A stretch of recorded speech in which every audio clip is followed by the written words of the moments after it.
We have a special guest in the studio now. We have Rizzo Kicks. Et cette plante était déjà fumée il y a 5000 ans par les Indiens d'Amérique. Lorsque Christophe Colomb débarque sur le Nouveau Monde, il découvre à son tour les usages du tabac. Vers 1550, des graines sont rapportées en Europe pour être cultivées. On prête alors au tabac des vertus médicinales. Au 19e siècle, on invente la cigarette et la consommation se répand dans le monde entier. Ce n'est qu'à partir de 1950 que des études montrent les dangers du tabac. Il entraîne une dépendance et peut provoquer des cancers. Les fabricants de cigarettes connaissent ces dangers et pourtant ils ont continué à inonder le marché. On estime que le tabagisme tue 4 millions de personnes par an dans le monde, dont 60 000 en France. Face à ce fléau, l'Organisation mondiale de la santé a lancé une véritable guerre contre le tabac.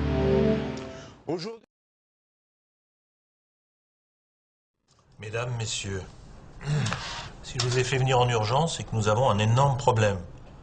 Nous avons plus de 60 tonnes de déchets toxiques sur les bras. De l'acétone, du cadmium, de l'ammoniac. Il faut absolument trouver une solution pour nous en débarrasser, et vite.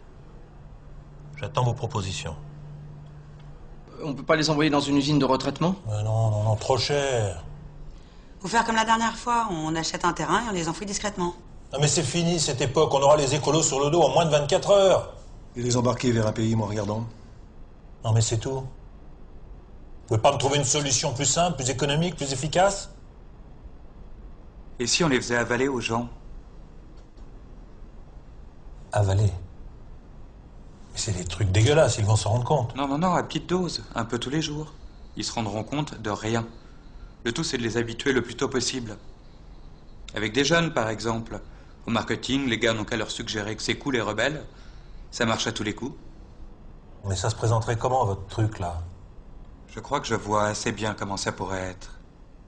Arsenic, acétone, DDT, ammoniac, polonium 210. Fumer, c'est servir de décharge aux pires produits toxiques. Ne vous faites pas rouler par la cigarette. Et ça va nous coûter combien, votre affaire? Bah rien. Les jeunes sont prêts à payer pour avaler ces merdes.